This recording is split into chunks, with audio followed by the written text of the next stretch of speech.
Defence Minister Rajnath Singh is saying. Riju ji, Minister Parliamentary Affairs and Minority Affairs, Dr. Jitendra Singh, Minister of State Science and Technology, और हमारे बीच video conferencing के माध्यम से जुड़े governor Himachal Pradesh Himanshu Pratap ji Shukla, governor Arunachal Pradesh lieutenant general Kaivalya Patnaik, governor Rajasthan Shri Haribhau Kishan Rao Bagde, chief minister Arunachal Pradesh Shri Pema Khandu, chief जुड़े सम्मानित जनप्रतिनिधिगण एवं अधिकारीगण, general Upendra Dwivedi, chief of army staff Shri Rajesh Singh ji, defence secretary lieutenant general Raghu Srinivasan, DG border road, BRO के सभी कर्मयोगी एवं देवियों व सज्जनों, आप सभी जानते हैं कि आज हमारे प्रधानमंत्री जी के मार्गदर्शन में हमारे भारत की सेना ने हम सभी भारतवासियों का मस्तक ऊंचा किया है।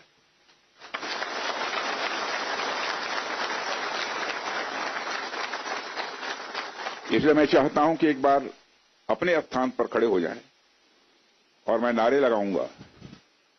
हमारे देश के सेना के जवानों के सम्मान में हम सभी बोलेंगे, भारत माता की, भारत माता की, भारत माता की।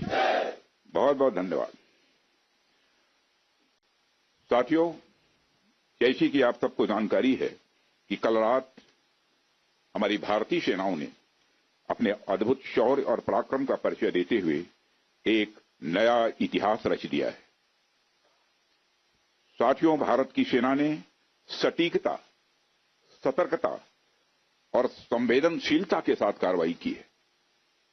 हमने जो लक्ष्य तय किए थे उन्हें ठीक समय तय योजना के अनुसार सटीकता से उन्होंने ध्वस्त किया है और किसी भी नागरिक ठिकाने, सिविलियन पॉपुलेशन को जरा भी प्रभावित न होने देने की संवेदनशीलता भी हमारी सेना ने दिखाई है।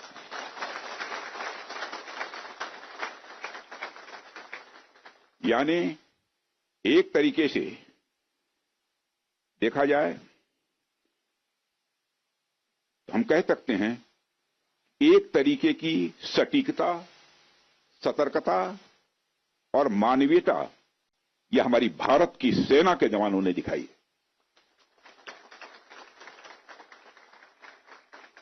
जिसके लिए मैं हमारे सेना के जवानों और अधिकारियों को पूरे देश की ओर से मैं साधुवाद देता हूं और सेना को संपूर्ण संबल प्रदान करने के लिए अपने प्रधानमंत्री माननीय नरेंद्र मोदी जी को भी मैं साधुवाद देता हूं।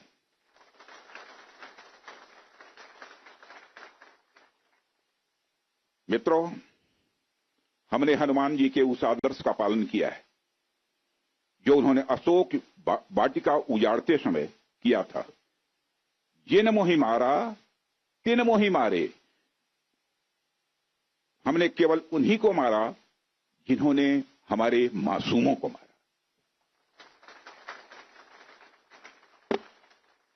साथियों, प्रधानमंत्री श्री नरेंद्र मोदी के नेतृत्व में हमारी सेनाओं ने ऑपरेशन सिंदूर लॉन्च करके पहले की तरह ही इस बार भी आतंकियों को ट्रेनिंग देने वाले कैंप्स को तबाह करके करारा जवाब दिया है।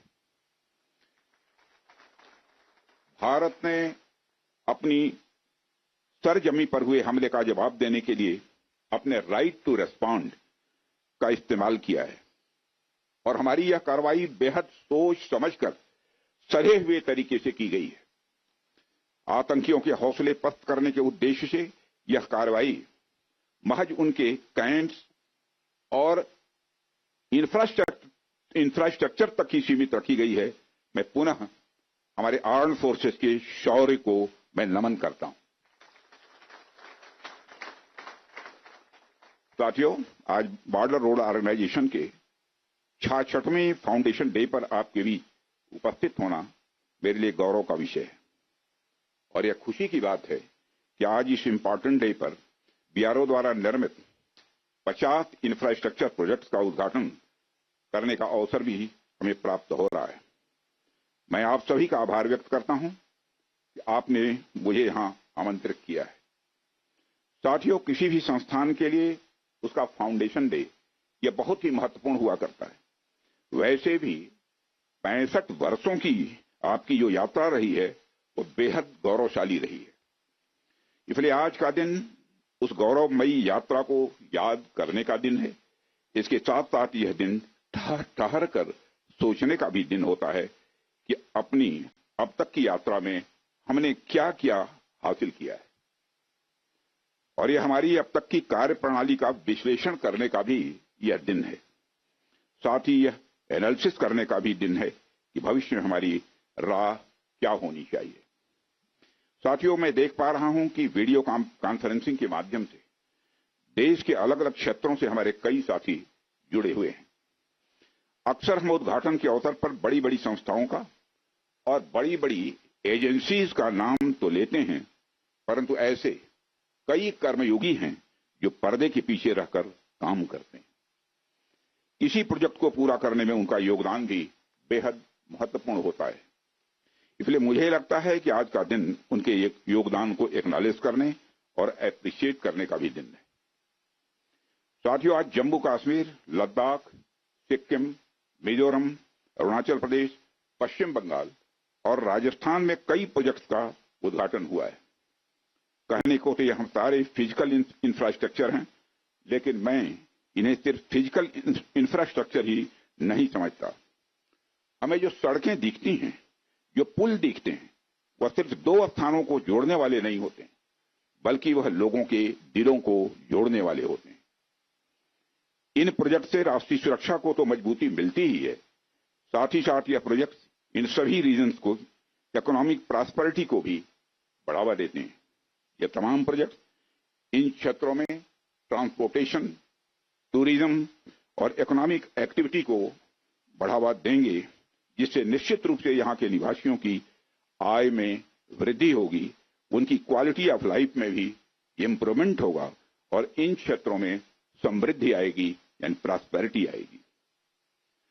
साथियों, मुझे बताया गया कि आज जिन इंफ्रा प्रोजेक्ट्स की शुरुआत की गई है, इनकी टोटल कॉस्ट लगभग 1900 करोड़ रुपए के आसपास की है। मुझे लगता है कि यह केवल उनकी नॉमिनल वैल्यू पर है। इसकी असली वैल्यू है वह तो हम आंक भी नहीं सकते। इन सड़कों के माध्यम से जब कोई बच्ची स्कूल जाएगी और अपना भविष्य बनाएगी, तो उसके इंपैक्ट का आकलन भी हम नहीं कर सकते।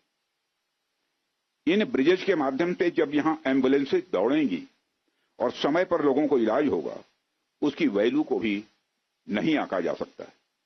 जब इन सड़कों के माध्यम से विभिन्न संस्कृति के लोग आपस में जुड़ेंगे या फिर एक दूसरे से जो कुछ सीखेंगे, उसकी वैल्यू कोई भी आंक नहीं सकता है। जब इन टनल्स के माध्यम से यहाँ के किसानों द्वारा उगाए गए फूल, फल, सब्जियां इत्यादि दूसरे क्षेत्रों में आसानी से पहुंचेंगे, उसका जो आर्थिक और सामाजिक प्रभाव यहाँ के किसानों पर पड़ेगा, उसकी वैल्यू, उसकी कीमत कोई भी नहीं आंक सकता। साथियों, मैं इन प्रोजेक्ट्स की डिटेल देख रहा था। मैंने देखा कि इनमें छोटे से लेकर बड़े रोड्स, टनल्स और ब्रिजेज हैं।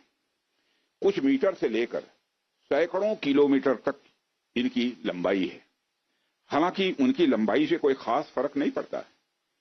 कोई पुल अगर छोटा है, कोई सड़क यदि छोटी है, तो इससे कोई खास फर्क नहीं पड़ता, क्योंकि दुनिया की लंबी से लंबी जो यात्राएं होती हैं, वह सिर्फ एक छोटे से रास्ते से ही शुरू होती हैं। इसलिए इन प्रोजेक्ट्स की कीमत, इनकी वैल्यू सिर्फ इस बात से नहीं आंकी जा सकती क्या फाइनेंशियली या फिजिकली कितना बड़ा प्रोजेक्ट है और यह कितना छोटा प्रोजेक्ट है। असल में इनकी असली कीमत इस बात से है कि यह कितने परिवारों को जोड़ रही हैं, कितने लोगों की संस्कृति को, उनके रहन सहन को आपस में करीब ला रही हैं, कितने लोगों की आर्थिक और सामाजिक समृद्धि, इकोनॉमिक और सोशल प्रॉस्पेरिटी में अपना ये योगदान दे रही है। यह प्रोजेक्ट लोहे, कंक्रीट या कोलतार से बनी हुई एक संरचना भर नहीं है, बल्कि यह एक कमिटमेंट है, यह एक प्रतिबद्धता है सीमावर्ती क्षेत्र के विकास का। यह एक रिजॉल्व है, यह एक संकल्प है बॉर्डर एरियाज में क्वालिटी इंफ्रास्ट्रक्चर बिल्ड करने का, यह एक दृढ़ निश्चयता का डिटर्मिनेशन है लोगों के दिलों को जोड़ने का। इसलिए मैंने कहा कि ये प्रोजेक्ट्स इनवैल्यूएबल हैं, इनकी कीमत का आकलन नहीं किया जा सकता। साथियों, प्राचीन काल से ही मार्ग मानव सभ्यता के विकास में बड़ी महत्वपूर्ण भूमिका निभाते आए हैं। मार्गों की महत्ता हमारे इतिहास में हमेशा से रही है। जब आप मानवता का इतिहास पलट कर देखेंगे तो आप ये पाएंगे कि ट्रांसपोर्टेशन रूट्स ने कितना इंपॉर्टेंट रोल प्ले किया है। इतिहास बताते हैं कि सिविलाइजेशन थ्राइव हुई तो उसके पीछे रूट्स और राजमार्गों का बहुत बड़ा योगदान रहा है। कला, साहित्य, संस्कृति और विज्ञान का प्रचार प्रसार एक क्षेत्र से दूसरे क्षेत्र तक इन्हीं के माध्यम से फैलता है। यदि मैं भारत के संदर्भ में बात करूं तो मुझे यहां के दो इंपॉर्टेंट रूट्स के नाम स्वाभाविक रूप से याद आ रहे हैं। आप शायद उत्तरापथ और दक्षिणापथ के बारे में जानते होंगे या सुना होगा। उत्तरापथ और दक्षिणापथ हमारे इंडियन सब कॉन्टिनेंट के डिफरेंट रीजन्स को एक दूसरे से जोड़ने वाले धागे की तरह। आप सोचिए, हजारों साल पहले जब संचार के इतने तेज साधन नहीं थे, तब आइडियाज और कल्चर, विचार और संस्कृति एक जगह से दूसरी जगह कैसे पहुंचते थे। पांड्य साम्राज्य का मोती और मदुरई का कपास आखिर मगध के पाटलिपुत्र में कैसे बहुत प्रसिद्ध हो गया। राजकुमार सिद्धार्थ से भगवान बने महात्मा बुद्ध की शिक्षाएं कावेरी पट्टनम तक कैसे पहुंच गई। संगम युग की मणिमैखली की चर्चा कश्मीर तक कैसे फैल गई। जब भारत में मॉडर्न पॉलिटिकल यूनिटी का कंसेप्ट भी नहीं आया था, तब से इन रूट्स ने सभ्यता और संस्कृति के विकास और आदान प्रदान में बहुत ही महत्वपूर्ण भूमिका निभाई है। यदि हम महात्मा बुद्ध के बाद के इतिहास पर भी नजर डालें, तब भी हमें यह देखने को मिलता है कैसे दूसरे क्षेत्रों से आकर लोगों ने भारत की संस्कृति को समृद्ध किया और भारत की संस्कृति से भी उन्होंने बहुत कुछ सीखा भी है।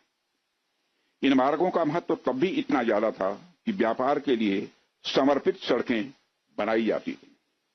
आप जब सिल्क रूट के बारे में जानते हैं, आप सभी को मालूम है सिल्क रूट के बारे में, जिसने एक तरह से पूरे एशिया और मध्य यूरोप तक को कवर कर लिया था।